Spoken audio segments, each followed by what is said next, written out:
Olá. Há um livro chamado The Jesus Factor, o Fator Jesus, que foi escrito com copyright em 1970 e publicado em 1971, foi escrito pelo escritor Edwin Corley. O tema do livro é a Segunda Guerra Mundial, as bombas atômicas de Hiroshima e Nagasaki e a Guerra Fria até o final dos anos 60. O livro é muito bem escrito, é fascinante, segundo o Mario Puzo, autor de Godfather, Padrinho. O livro conta uma história humana muito bem elaborada, muito bem feita. Ele mostra de uma maneira, vamos dizer assim, bem informada as lutas pelo poder em termos de estratégia, inclusive militar, entre as superpotências. E ele é baseado na história de um grande segredo. Um segredo mantido em comum pelas principais superpotências nucleares. E é o segredo de que as armas nucleares jamais funcionaram. Você aperta o botão na hora H e a coisa não anda. E ninguém sabe explicar por quê, porque do ponto de vista científico está tudo ok, só que não funciona. E cada uma das superpotências mantém a mentira rolando, mantém a mentira em cima da mesa, porque não sabe se o mesmo fator Jesus, entre aspas, está acontecendo com os outros países. O livro nunca explica exatamente por que é que na Casa Branca esse fator é chamado de fator Jesus. Mas nós podemos especular. O livro deixa no ar e trata a questão do impasse, do não funcionamento nuclear, como uma imagem simbólica para uma proibição moral que diz mais ou menos o seguinte a cada coração humano, a cada alma humana, sem nenhuma exceção. Você não tem a possibilidade de usar armas nucleares nem de destruir o planeta. Destruir o planeta numa guerra nuclear está fora das suas possibilidades existenciais. O seu DNA, cada átomo do seu corpo, proíbe você de pensar nisso com seriedade. Você está bloqueado, você não tem autorização para agir e avançar nessa linha de raciocínio. E essa proibição não é só consciente, essa proibição é principalmente supraconsciente e subconsciente, de maneira que você só tem um sonho consciente, um pesadelo consciente, com algumas áreas do subconsciente vivendo essa doença que é a fantasia nuclear, e essa doença que é o preparar-se para um conflito nuclear. Isso está proibido para você, de uma maneira que você nem sabe, em níveis de consciência que você nem suspeita que existem, mas está proibido.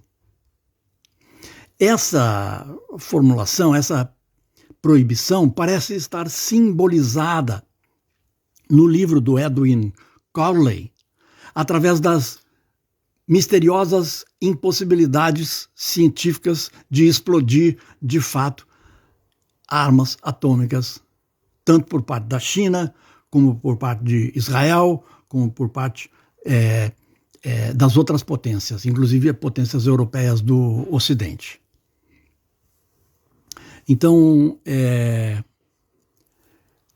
a lição do livro para nós, se nós somos capazes de enxergar o fator Jesus do livro como um símbolo da proibição moral em relação à existência de arsenais e o seu uso de arsenais atômicos no planeta, a questão que se coloca para nós é como é que nós podemos nos ver livres desse pesadelo, tá? E aí a tarefa passa a ser um pouco mais complexa. Uma vez que a gente sabe, e o livro discute toda a questão da engenharia política para sustentar a mentira, certo? Existe uma mentira segundo a qual é possível e é válido e é legítimo e ajuda um país a ter armas atômicas. Essa é uma absoluta mentira, mas ela é sustentada por vários mecanismos que permitem concentrar o poder na mão de poucas pessoas, permitem enganar, permitem fazer que rios de dinheiro passem, né, pela classe política na sua elite e assim sucessivamente. Mas se nós percebermos que isso tudo é uma coisa falsa, sem base, sem sustentação, que não vai levar a nada jamais, e que é uma coisa infantil, é uma coisa ridícula, então nós podemos começar a pensar em como nos ver livres do pesadelo. E aí é que fica a coisa complexa. Nós temos que ser cautelosos.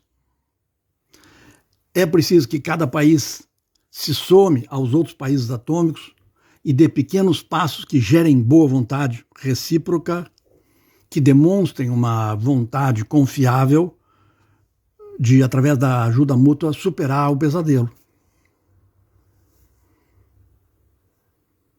Então nós temos que sair da mútua destruição assegurada, que é o momento de hoje, para a mútua construção da paz continuada, que é o momento de amanhã.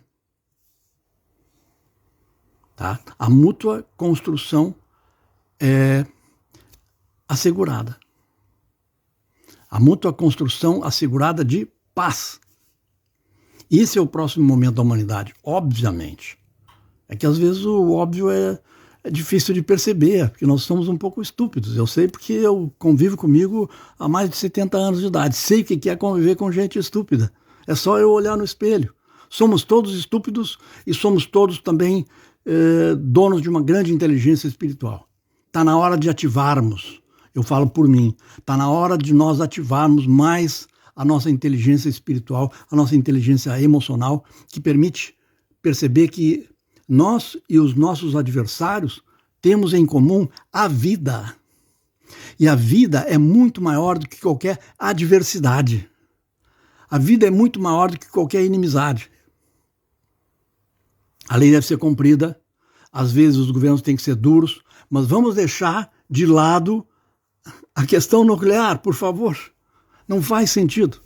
Então eu recomendo a leitura desse livro, mas eu recomendo também que nós pensemos sobre a inutilidade absoluta de arsenais atômicos e como se pode abrir o caminho para a cooperação entre os grandes países do mundo, entre os principais países do ponto de vista militar do mundo, para que esse problema infantil da humanidade seja sanado, seja curado, e nós possamos avançar em paz para uma etapa menos infeliz da história humana, uma etapa um pouco mais razoável da evolução da humanidade.